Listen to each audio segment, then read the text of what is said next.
Well, hello everyone. My name is Martín Semborain, and I'm a professor of marketing and leadership at IAE Business School. Welcome to the launch of Strategy as Leadership, an exceptional book written by my two good friends and colleagues, Natalia Weiss and Roberto Basolo. Besides Natalia and Roberto, we're honored to have Steve Catalano with us. He is the senior editor of Stanford Business Books. Steve will lead the conversation with Natalia and Roberto. Steve, welcome. The audience is yours. Martin, thanks so much, and I'm happy to be here. My name is Steve Catalano, and I'm Senior Acquisitions Editor for the Business List here at Stanford University Press. On behalf of the press, I'm honored to meet with all of you today and our distinguished authors, Roberto Basolo and Natalia Weiss, to discuss their new book, Strategy as Leadership, which is just published and it's available for order now. The business world is subject to constant change. However, its apparent unpredictability and complexity obscure a critical fact. Several competitive changes and their consequences are reasonably predictable. Strategy as leadership is about making sense of predictable but drastic changes that can alter the relationship between businesses and their competition, posing substantial leadership challenges to senior management teams. The authors provide a framework to address and respond to these critical changes by identifying them, describing their intertensions these generate, and providing guidance for their successful navigation. Before I introduce our authors, I wanted to say we welcome your questions in the chat line in English and Spanish, and we'll be circling back to those towards the end of the discussion for a question and answer session with the authors directly. But in advance of that, we're going to talk a while and interview the authors about the book. So let's meet Roberto and Natalia. Welcome and thank you both for being here today. Thank you. Thank you, Steve. Thank you, Martin. And thank you, everybody that is joining us here today. I see very friendly faces, and so thank you for joining us. In our first conversation about the book's central focus, you stated that unpredictability is overrated and organizations mostly fail at the navigation of predictable changes. As an editor, this caught my attention immediately, and that started our dialogue. What is the origin of this observation that launched the idea for the book? With Natalia, we have spent our life studying unpredictability. I have done that from the strategic management perspective, mainly collecting data and regressions, analyzing regressions, while Natalia emphasizes on the way that corporations make sense of unpredictable events. I make this introduction just to emphasize that we do think that unpredictable event happens after a rare, unique event happens, and after COVID-19 is really absurd not to assess that. Having said that, we got two main issues that capture our attention. First, when we analyze long-term data, you can find that most of the organizational failure happen under very predictable environmental competitive changes. So for instance, we know that a lot of companies bankrupt happens when the industry shifts from the development stage to the maturity, even though you can even anticipate very precisely when that will happen. We also know that after a technological disruption, a large amount of incumbents suffer.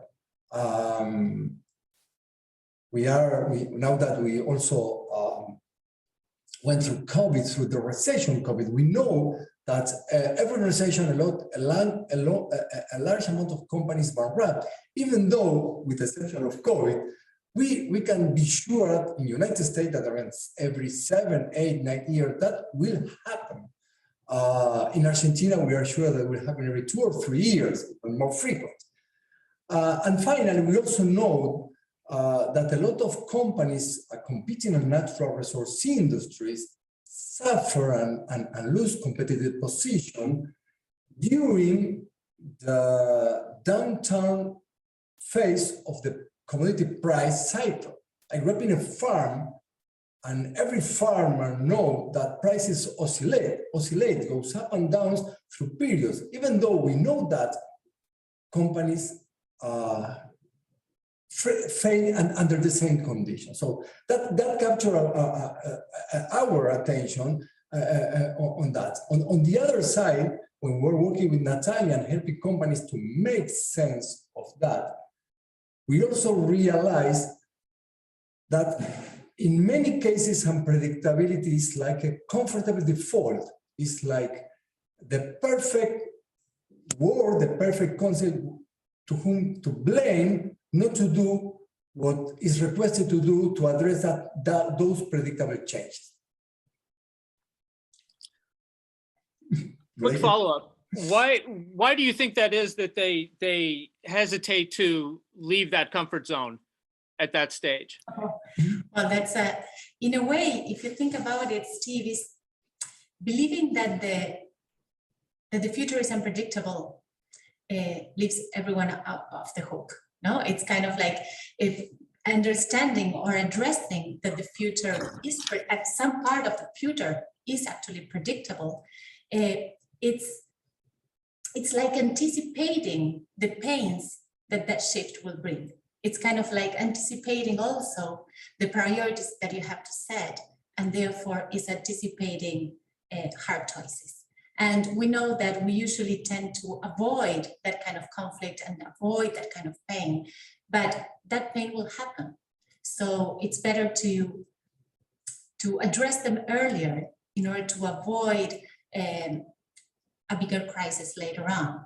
So that could be like a easy answer to your question. Thank you. Yes. Forward authors Ron Heifetz and Marty Linsky note that the single most common explanation for the failure of leadership comes from trying to treat challenges that are primarily adaptive in nature as if they were technical problems. What does this mean to the strategy that you convey in the book?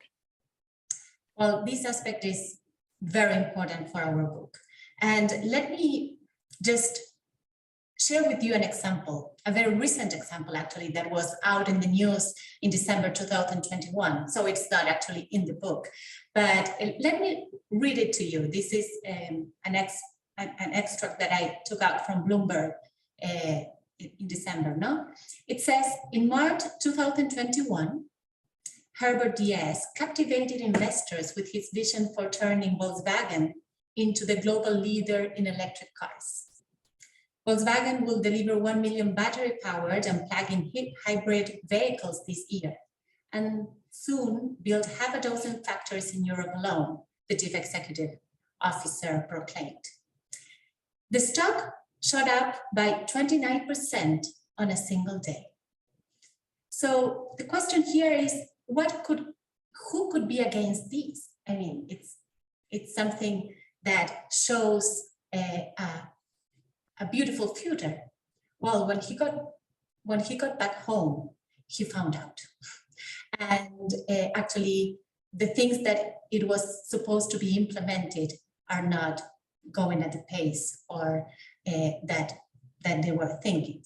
So the stocks went down again a little bit. No? So this is an example that reinforces something that all of you know, and that top management teams and senior managers actually address, and is that usually 70% of senior managers are highly dissatisfied, have a high dissatisfaction with the implementation rates of their strategic priorities. So our animating insight is that for strategic planning to work, it has to be addressed as an adaptive work and not as a technical. And this means adaptive from the very moment in which how these priorities are set, but also how they are implemented. So we see again and again that organizations fail and senior management teams fail because they do not address what we call the hidden P&L. So we all know the P&L, the profits and losses. And here what we claim is that there is another P&L that is hidden and is actually what doesn't allow you to move forward. And this is the P for priorities and the L for losses. So moving ahead on big priorities inevitably generate losses. Some parts of the organization, some people, some functions, some values are going to be affected. Some are going to be downgraded. Even some are going to be let go or abandoned in the name of progress. And we have to address that. So it's completely understandable that senior management teams trumpet the benefits of the priorities. But it is the issue is that not addressing the losses and taking the priorities just as a technical issue, as a technical work, is that we fail. So this is also, if we think about it, it's kind of like a second comfortable default. Roberto was first naming the comfortable default of believing that the future is unpredictable and believing that the strategic planning is also a technical thing, could be not addressing the losses and just trumpeting the benefits. It's kind of comfortable because no one gets hurt, nothing gets behind. We don't have to pass through some pain in order to advance. So paradoxically, what we mentioned in the book is that in moving forward, we must identify, understand, focus time, attention, money, emotions, everything. In the losses that the organization will have to absorb or elaborate in order to see those priorities in place. So just to finish this is that we have to embrace priorities, but that demands embracing the losses as well. I like it. Okay, good. It speaks towards something I jotted down early on in our conversations. Even though these changes are predictable, the solutions don't come predefined. And that was something you underscored for me early on in talking about the book. Yes. One, we heavily use what is called evolutionary economics. Evolutionary economics analyze the evolution of competition in different settings. And the beautiful of that approach is that it's analyzing something that happened to everybody in the industry. So we're not thinking this is going to happen to your company. This is going to happen to everybody.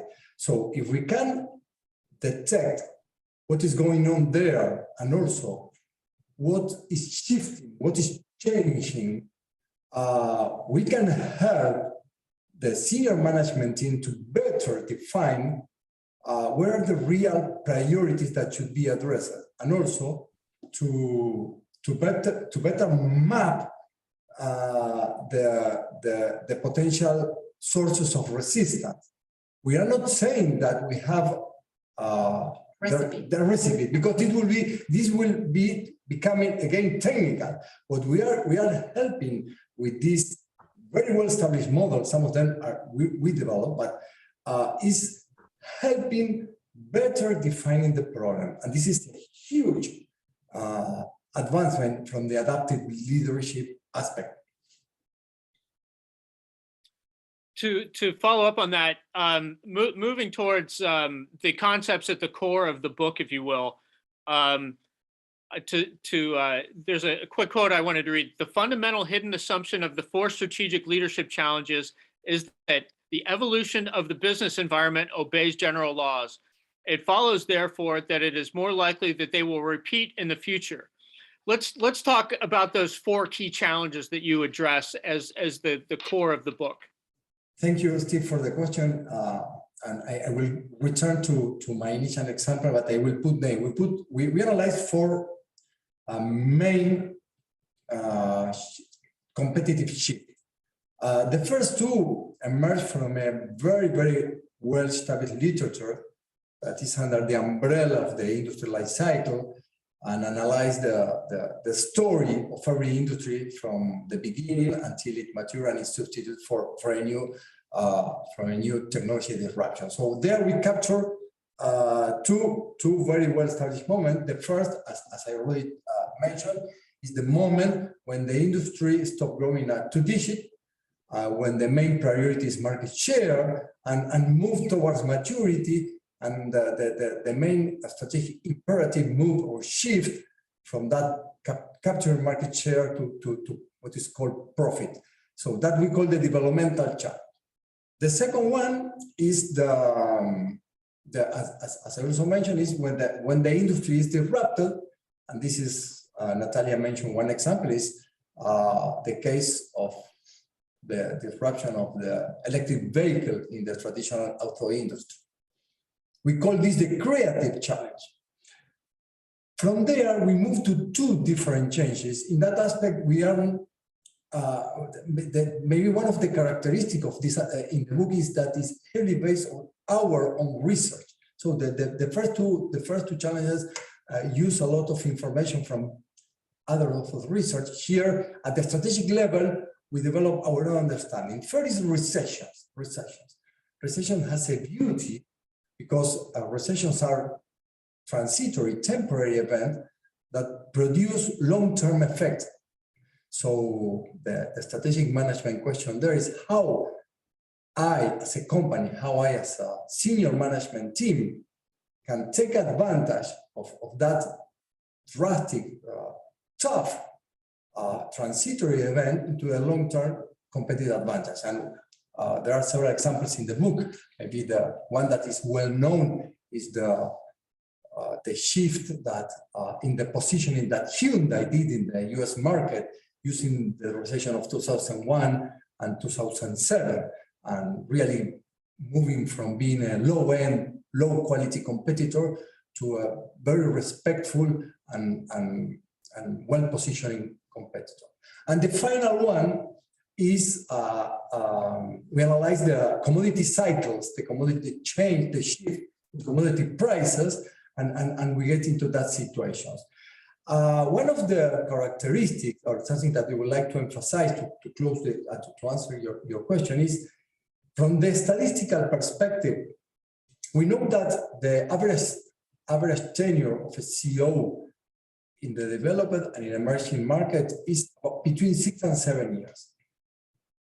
The probability of facing at least one of these changes while this person is a CEO is very, very high. And during the probabilities of facing two also. And if you are a part of the senior management team and you are there for more years, the probability of facing this is almost 100. So in this 4 challenge, we almost cover the most important tensions, or an important part of the important tension that a CEO will face. Let me also include something else that probably Roberto didn't mention, but and that connects also with the first question that you asked, Steve. And this isn't that there is an odd that this will happen. This will happen. So the interesting point here is that how to be on the side of the statistics of the ones that remain in the market, of the ones that actually increase their share, on the ones that thrive. So 50% of organizations actually disappear in the maturity stage, or 90% of incumbents actually disappear with the emergence of a new business model. And this doesn't mean that we couldn't anticipate it. If we think about it, just Tesla was for more than 15 years trying with electric vehicles. So it takes it isn't that it comes from one day to the other one. So it isn't that we are going to focus on Tesla. No, we are going to focus on the incumbents of the industry and how that affects and how they can actually make sense of that and help their company to move forward on those priorities. So this is about responding to competitive changes, and you emphasize what you call an outside-in approach. Tell us about that. Good. Well, if we think about it, and everybody here that is in the audience is it's part of a senior management team, no? Every day to your table, you receive countless demands. And most of these demands are very serious demands. And the only thing that we can think about is that when you feel that those demands are starting to be overwhelming, and that you see an increase of the tension in your own management team is actually increasing much more of what it was before, this can be a signal that you are in the midst of one of these 4 strategic challenges that we were thinking, that Roberto was actually mentioning about. So that is one thing. But of all these issues of problems or situations that come to your table, some of them are just noise and distraction. And some of them are actually very important things to pay attention and that deserve your full time and dedication to them. So what this model that we are presenting helps is exactly to that, to make better sense if the tensions that you are having in your organization are a result of a shift that is going on in the context. So it helps to guide you better, to make a better diagnosis. This doesn't mean that the tensions that come from a different genesis, that are from an internal aspect of the organization, are not important. No, they are important also, definitely, but on a different setting.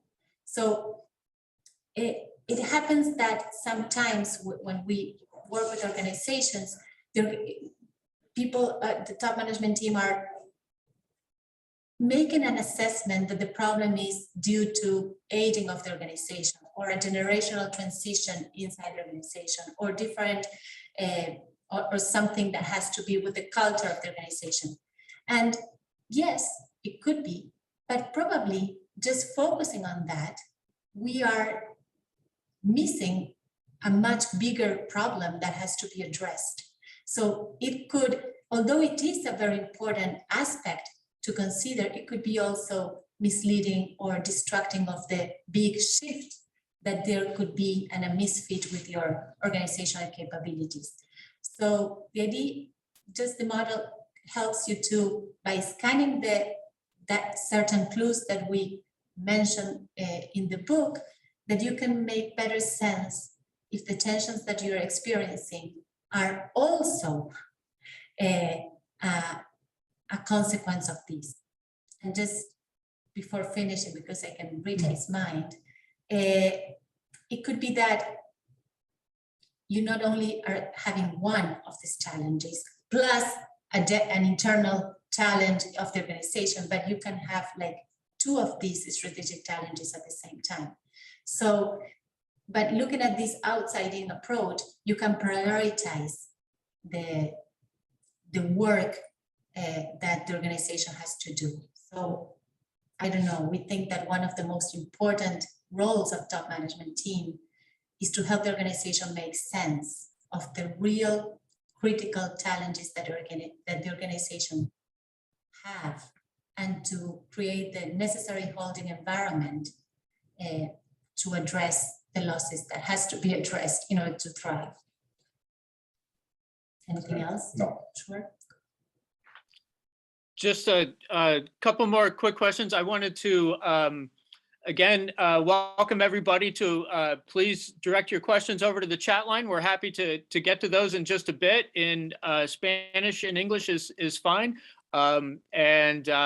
We'll be addressing those in just a few minutes. Looking forward, this is kind of a follow-up, Natalia. What do you think business leaders need to keep in mind most about considering their strategies and adaptive leadership? That's as a central theme. Good. To make things short, I would think about three aspects. One is to think about three balconies. The ones that are familiar with adaptive leadership literature, we know that Heifetz and Linsky invites us to gain perspective, no? And that is a very important aspect for any leadership activity, to get into the balcony, to gain perspective, to understand the patterns, to understand what is going on. Here in the book, we help you to look at three different balconies. The first balcony is to look at the balcony of your competitive environment. And with that, we guide with a lot of very pedagogically understand that, no? So get into the big balcony. See if that balcony see if the patterns that you are observing help you explain the tensions and the conflicts and the things that are going on in your organization. Okay, so it's kind of like they are mirroring in a way what is going on in the context. And finally, again, observe if how those conflicts are impacting in your own management team. So don't be afraid. We are not afraid of it. It's the typical conflict that emerges. So just looking at these three balconies, it can help you better diagnose the real issues that you might be experiencing and where you have to put emphasis in the organization. So that will be like the first thing to think about. The second one is, again, let's consider that strategic planning is an adaptive activity. It's an adaptive work, not a technical work. So embrace the priorities, but also embrace the losses. If not, we are going to be again and again in the same story of the 70% of the organizations that are actually frustrated with the not advancing in their priorities. And finally, and again, repeating what we were saying at the beginning, if you focus on the predictable, then you will be much better prepared for the unpredictable.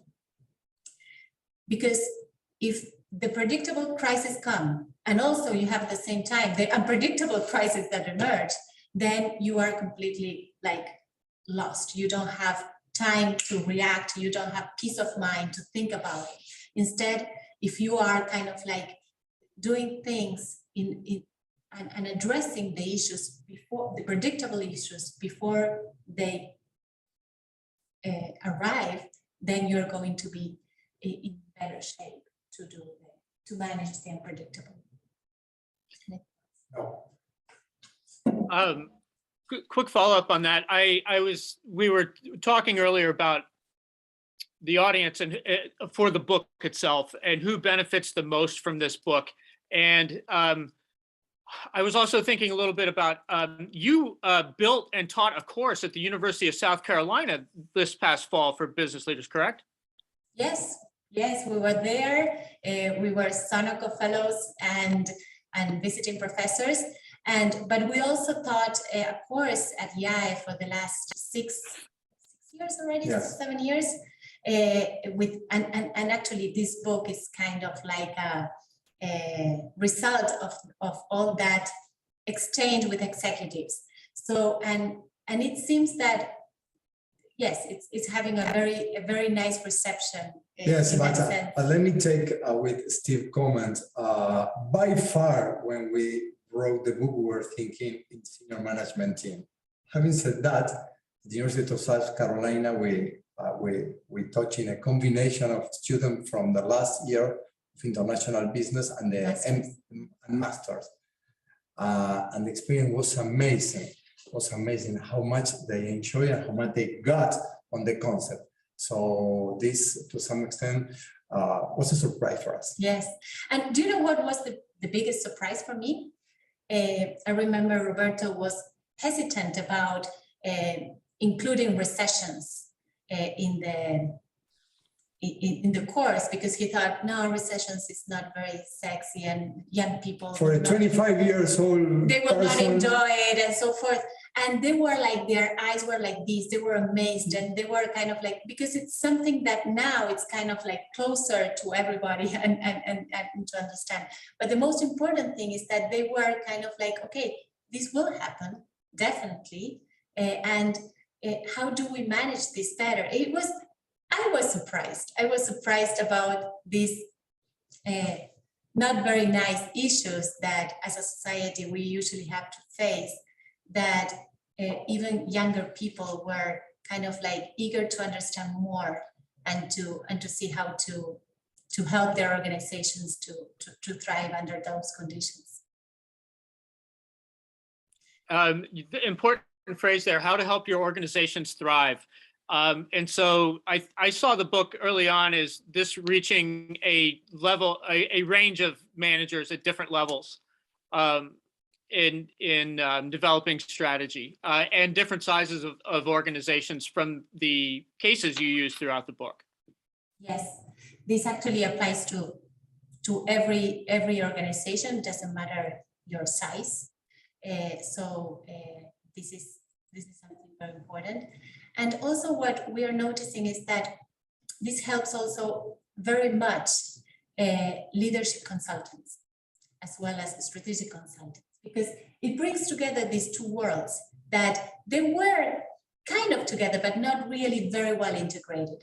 So now leadership consultants can have a better understanding of what is really going on, or ask better questions regarding the context to their clients in order to understand what is the tensions that the team is actually encountering, or the issues that are emerging are part of a bigger pattern that they have to pay attention to.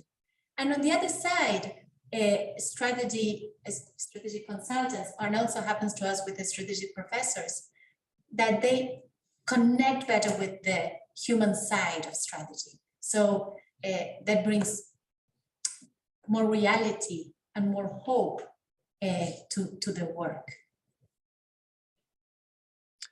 A couple of questions coming in from the audience, so I wanted to bring Martin back into the dialogue as well. Martin, do you want to read our first question that came in there? Yes, thank you, Steve. Thank you, Natalia and Roberto. Very interesting talk so far. So Jose del Pino here is asking, I will read all of it because there's some context into it. Hi, Roberto and Natalia.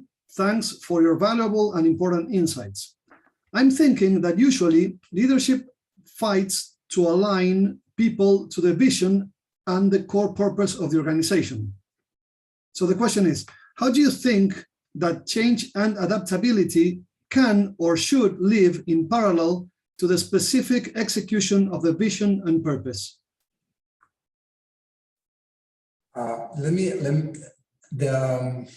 First of all, hello, Jose. Yes. Thank you. Thank you very much for the question, Jose. It's a tricky issue because if you think that the vision is clear, it's there, and so really, and it's going, you don't have an adaptive problem, no? The point is, defining a vision is equivalent to setting a broader priority, and to the extent that you face challenges, you are shifting the vision, or you fell into the same all our discussion that we have addressed previously. That means making sense of that vision is equivalent of making sense of the needs of the priority. And if you want that vision to be pursued, you need to clearly identify the map of losses at the different level of organizational group. So in this context, so sometimes we have the temptation to say, okay, the vision is clear, let's implement. If the vision implies shift, this shift will result necessarily in losses. So embracing the vision will request for a successful implementation, embracing the losses. Again, an outside-in approach help identify the rationality of that vision and help start digging into the source of resistance. Yes, and here probably just to complement what Roberto is saying is that one of the main issues of the book and that is actually in adaptive leadership is that people do not resist to the change, to the vision. Usually the resistance comes from the losses that vision requires. So just to complement what Roberto was saying. I hope, Jose, it answers. It's not we can meet for the barbecue that we still need for a long time. Well, Emilio here I think that he wants to write a chapter of the book because the question is very long. So be patient with me. So he says that sometimes in the same industry, there are indicators that show an evolution to maturity, but coexist with business units or product lines that are experiencing exponential growth. For example, for Microsoft, sales of MS Office are not the same as their entry into the metaverse through the purchase of Activision. Two levels of growth coexist, of maturity and beyond different heads by business unit.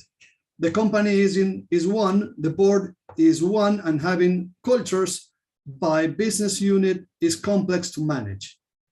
So what's your point of view in these cases where smaller companies that cannot spin off each business unit and must coexist with different levels of maturity and with different adaptive challenges?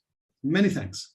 Emilio, this is a very complex question, and we are not addressing corporate strategic problems there.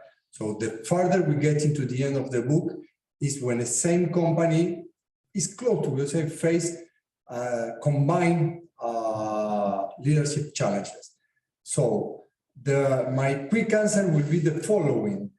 Every corporate strategy, and this is a personal position, is better when it's bottom up. In what sense? You first determine what is better for the business unit, and next see what you can do at the corporate level. Following this rationale that some people like, others think is better the opposite, but it's the one for me is more easier to address. What you have in hand is, okay, let's try to realize what is needed at one business unit and what is needed at the other. If one business unit is facing a shift, you first need to agree on what is better for that business unit. So what I can tell you is how you can use the different chapters. You can reach up to that level, the level in which each business unit determines which is better for the business unit. We are not addressing how you sit down and combine the different tensions that this will generate. Having said that, the outside-in approach, I would say that will simplify the conversation of the senior management team because it will give more validity to the conclusion that you will reach at the different business units.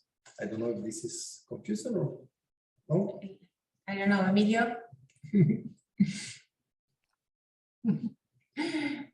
Thank you. Okay, so here's another one.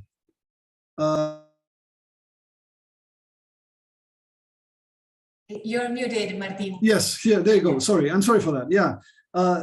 Francis is saying, hi, Natalia and Roberto. Hi, I have not yet read the book, as it has not yet arrived in Australia, but I'm very much enjoying the presentation. Thank you.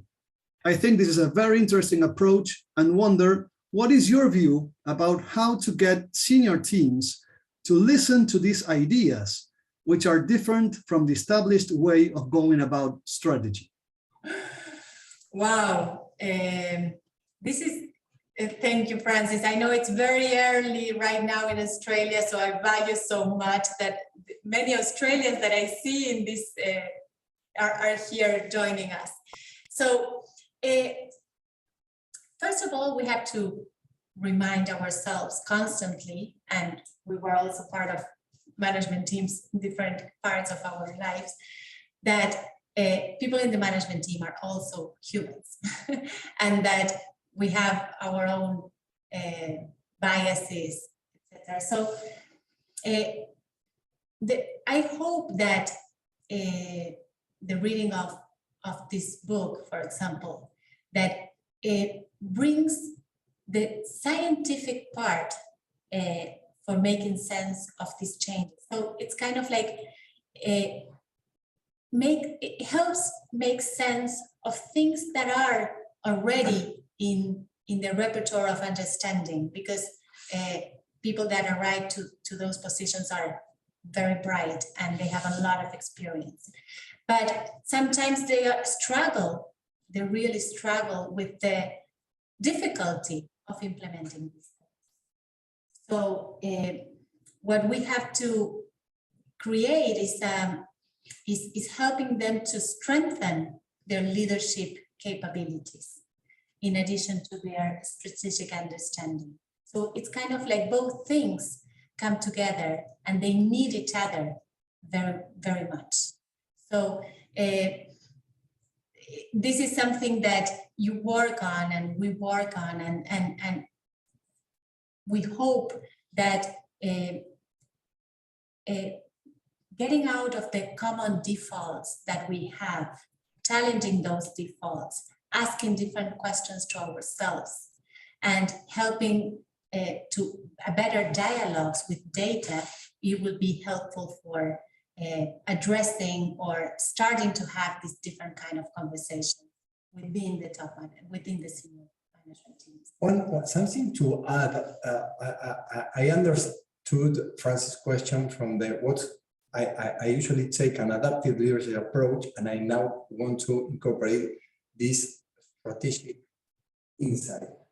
In the opposite side, something that we have done with Natalia several times, and we were surprised, is when we finish a strategic plan and we set priorities, it's beautiful to ask the question, okay, what will be the resistance of that priority, and mapping the losses. So at that stage, if the strategic process has been participative, so really, truly, genuinely open, and the conclusion were emerged from a well-established discussion, people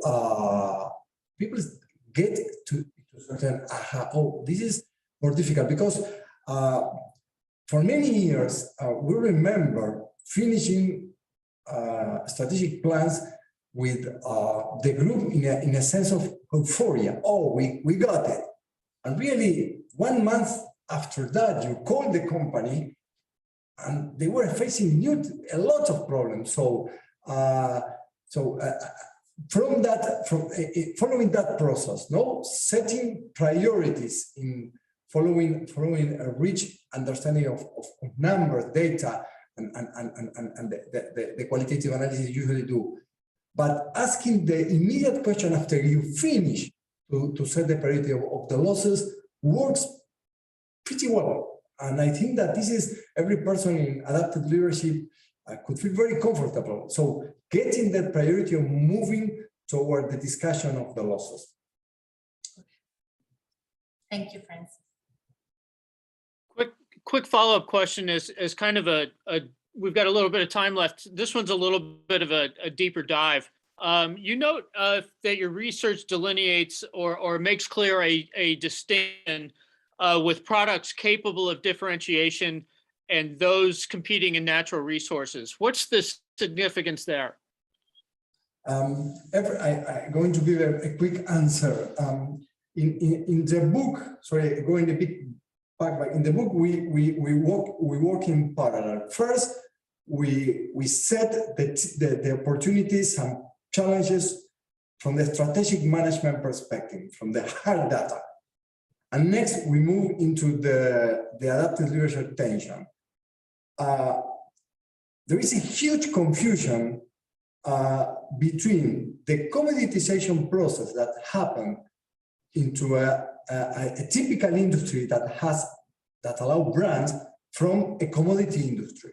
So usually people confuse, and even research reviewers, so the commoditization process is a natural aspect of differentiated industry, differentiated product industry. But the strategic implications are very different from those industries that are born in a commodity, and a commodity is a product that remains a commodity always. You can do some stuff, but the commodity is a product that is detached from the corporation to some aspect. So those will be the natural resources. The natural resources, exactly. Petroleum, crops, copper, etc. So what the important is that the strategic recommendation and the strategic issues are very different. So if you want to apply an adaptive approach, you first need an adequate sight on the type of strategic management program you have. And this is where it's very important to differentiate the type of industry in which you compete. And just to follow up on this, there's many examples, and we mentioned that in the book, of people that come from the industry that is not in the natural resources industries, and they are shocked because the dynamics of the competitive setting are completely different. In the first one, we have like the typical industry life cycle, and it's like an S, and it has that rules. But in this one here, it's kind of like cycles of ups and downs of prices over centuries. So it's a complete different thing, and we have to address that and to understand that we are in complete different dynamics to understand.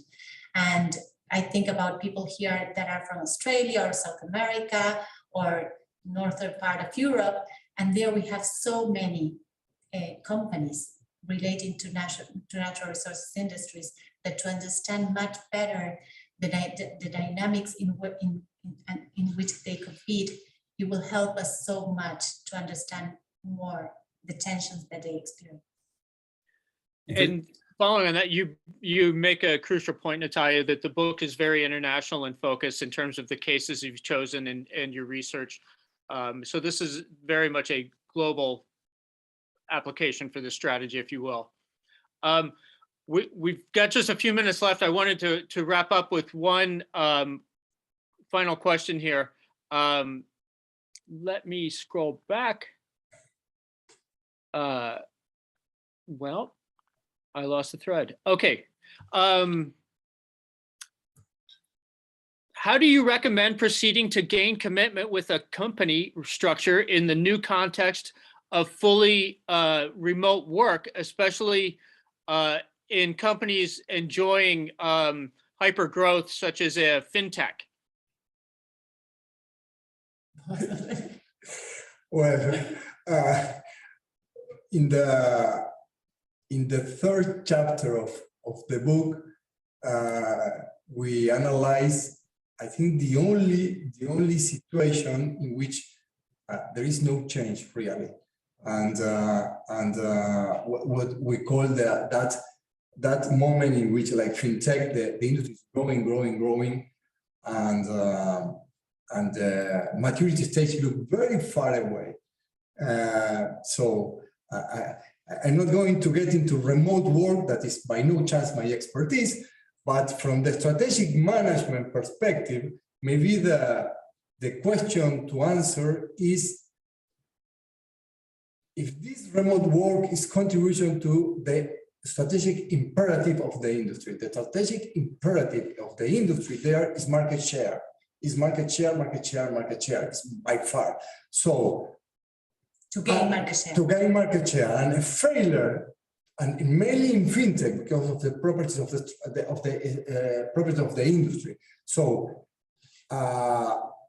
every activity that could be very nice, but go against gaining market share faster is risky, and you will face that risk at the end of the tunnel. So maybe the strategic question to do is, if I keep that beautiful aspect that is remote work, I am going to harm my growth in a critical moment in which share is everything. So that if this is the case, I will revise the policy. If it's not the case, Enjoy it. Great, thank you so much. I just wanted to, before we wrap up, I wanted to say a couple of quick thank yous. On behalf of Stanford University Press, first of all, thanks so much to the IAE Business School for hosting this conversation for Strategy as Leadership. We are certainly grateful. And Martin, it was wonderful to have you here for this dialogue as well. And we greatly appreciate your time. And Natalia and Roberto, we're thrilled to be a part of your work, and we're so appreciative of everything you put into making the book happen. Let me emphasize, the book is available now in hardcover, but also in digital format. So that's ebook Kindle. So it's available right now. It just came out, and we thank everybody for being here and for all of your questions, and look forward to learning more as we continue. So thank you so much. Thank you. Thank you, Steve. Thank you, Natalia and Robert. Yes. Thank you. Roberto, now we would like to make a very special thank to Sheen Cooper that is here today. And Sheen is the wife of Arnie Cooper, who is, the book is in memory of him. Nice. Thank you so much. That's so kind of you to mention. I'm glad you did. And also from the editor who is asking you for the chapters, thank you both to your families for all of the time you put into this, because you have these wonderful large family, and so everybody really was there to support the process of your writing. So we sure appreciate it. Thank you so much, Steve. Thank you, everyone. It was so nice to see you all, the ones we know and the ones we don't. So I hope you enjoyed the book very, very much as we enjoyed writing it and learning everything we did to put it together. Thank you, everyone.